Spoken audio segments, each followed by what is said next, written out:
नमस्कार and welcome you all study I Q. मैं हूं प्रशांत धवन और इस वीडियो में हम बात करने वाले हैं एक बहुत इंपॉर्टेंट टॉपिक के बारे में। हाल ही में भारत के विदेश मंत्रालय ने ओपनली कहा है कि अमेरिकन मीडिया गलत रिपोर्ट पब्लिश कर रहा है और इंडिया को ब्लेम कर रहा है बांग्लादेश में आई बाढ़ के लिए। ये एक बहुत ही ज्यादा सीरियस इशू है और इधर आप देख पाओगे मिसलीडिंग नैरेटिव ये रिसेंटली कहा है भारत सरकार ने कि सीएनएन की जो रिपोर्ट पब्लिश हुई है जहां पर ओपनली बोला जा रहा है कि भारत ने अपने डैम से पानी छोड़ दिया बांग्लादेश को बिना बताए, उसकी वजह से यहां पर बाढ़ आई है। ये बहुत ज्यादा गलत तरीके से इंफॉर्मेशन फैलाई जा रही है और आपको समझना होगा। देखो, सीएनएन एक ग्लोबल न्यूज़ चैनल है। सीएनएन के पास बहुत सारी क्रेडिबिलिटी है। सीएनएन इंडियंस देखते हैं, बांग्लादेशीज देखते हैं। तो जब सीएनएन की रिपोर्टर ये कह देती है कि देखिए बांग्लादेश में बाढ़ आई है, इसमें जो जिम्मेदारी इंडिया की है, इसे दुनिया फिर मानना स्टार्ट कर देती है, लोग एक्सेप्ट करना स्टार्ट कर देते हैं।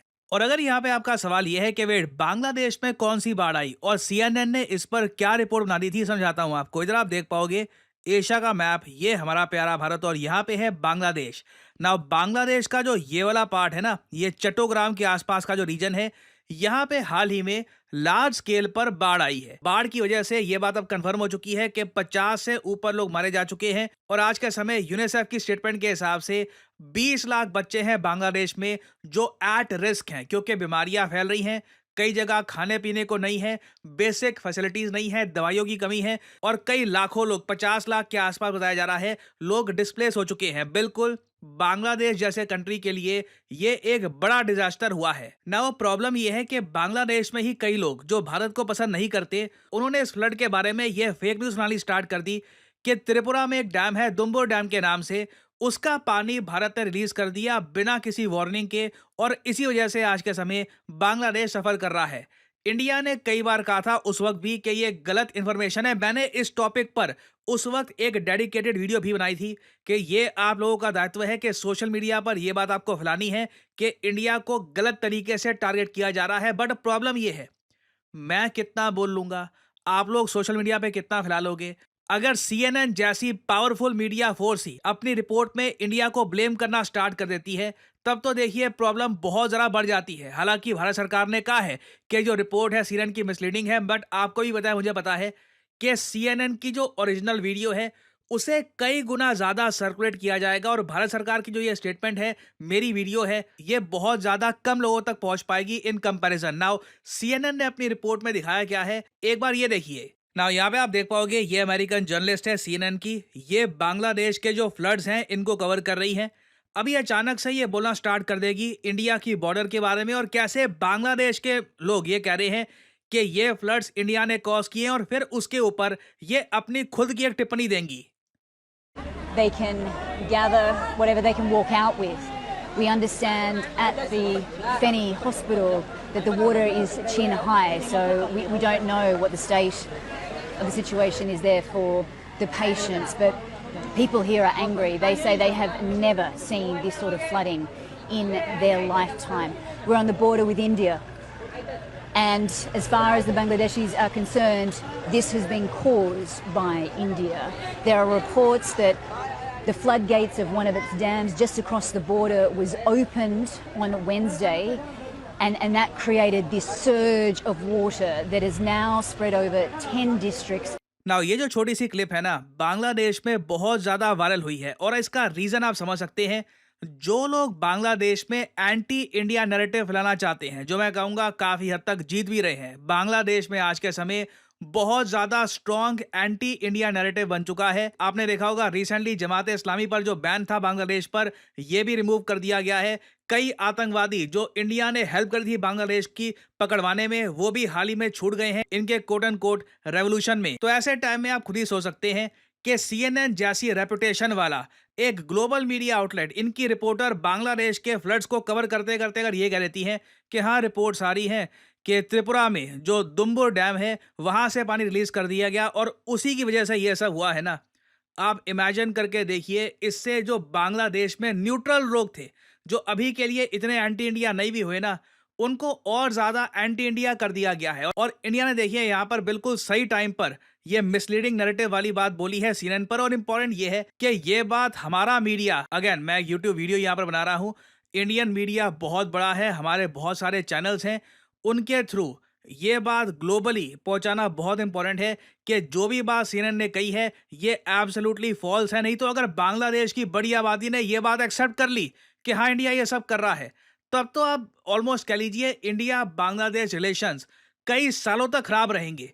क्योंकि एक बार को आप बांग्लादेश की बड़ी आबादी जो इल इन्फॉर्म्ड है, उनके पास लिमिटेड नॉलेज है, उनको सीएनएन की एक रिपोर्ट और दिख गई है कि हाँ इंडिया ने ये सब किया है, उनको समझाना बहुत मुश्किल होगा कि यहाँ पर रियलिटी में हुआ क्या था। और जो ये इंडिया के इश्यूज हैं रिगार्डिंग बांग्लादेश, ये सिर्फ यूएसए के मीडिया के साथ नहीं है, यूएस गवर्नमेंट के साथ भी आप अगर देखो तो हाल ही में बहुत ज़्यादा अजीब सी बात हुई। मोदी जी ने जो बाइडन को फ़ोन कॉल किया, फ़ोन कॉल पे देखिए मोदी जी ने अपने ट्विटर पे ये बात ओपनली बोली कि फ़ोन कॉल में मैंने बांग्लादेश में जो हिंदू कम्युनिटी है उन पे जो अटैक्स हो रहे हैं वो इशू रेज किया। मगर जब यूएसए की गवर्नमेंट ने इस फ़ोन कॉल से रिलेटेड डिटेल्स पब्लिश किए, वहाँ पर बांग्लादेश का नाम तक मेंशन नहीं था। और इस इशू को हमने रिसेंटली देखा कि इंडिया की कई पॉलिटिकल पार्टीज इंक्लूडिंग कांग्रेस ने रेज किया कि जब पीएम मोदी ओपनली कह रहे हैं कि मैंने बांग्लादेश का इशू रेज किया है विद जो बाइडन, यूएस गवर्नमेंट इसके बारे में ऑफिशियली लिख कर क्यों नहीं दे रही।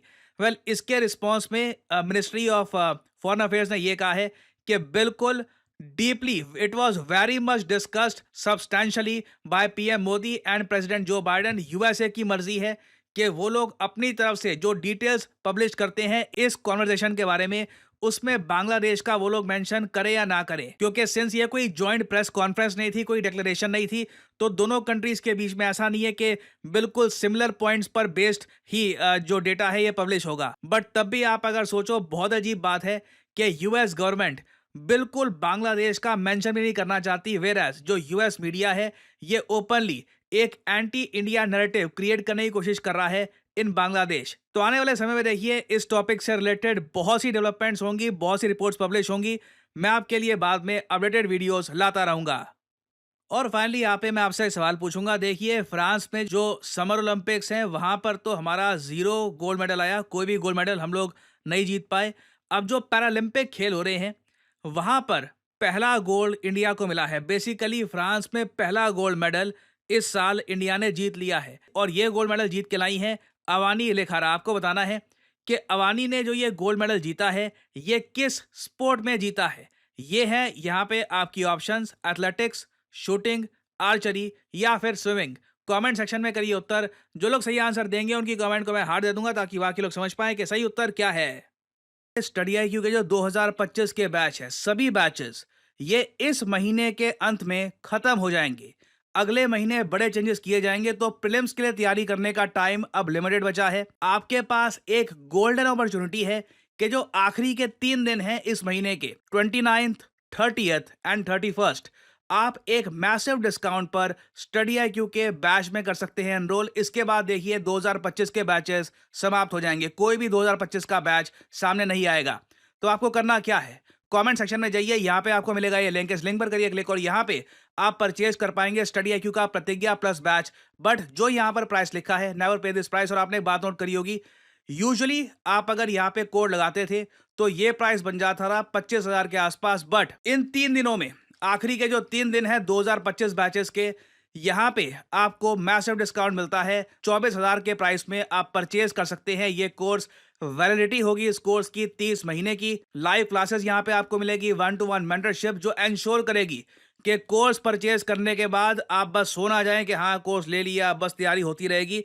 यहाँ पे इंश्योर किया जाता है कि आप इस कोर्स को प्रॉपर्ली फॉलो करें, क्लासेस को रेडिली अटेंड करें। और ऑब्वियसली स्टडी आईक्यू आपको एक प्रिपरेशन बॉक्स भी देता है जहाँ पे आपको स्टडी आईक्यू के ब्रांडेड मैप्स, स्टडी आईक्यू की ब्रांडेड नोटबुक्स, ब्रांडेड पेन्स, उसके अलावा वेरियस और अकेडमिक बुक्स जिसमें polity, art and culture, geography, various topics की इंपॉर्टेंट इंफॉर्मेशन आपको मिलेगी। और अगर आपने प्रीलिम्स क्लियर कर दिया तो सीधा जो ये अमाउंट है 24,000 का, ये भी आपको वापस रिफंड कर दिया जाएगा और फिर हम मेंस और इंटरव्यू की तैयारी करेंगे free of cost. So use the code PD10 and save money. याद रखिएगा ये जो 3 दिन है 29, 30, 31st, last days of study IQs 2025 batch. इसके बाद मैसिव चेंजेस आने वाले हैं। So use the code PD10 and save money.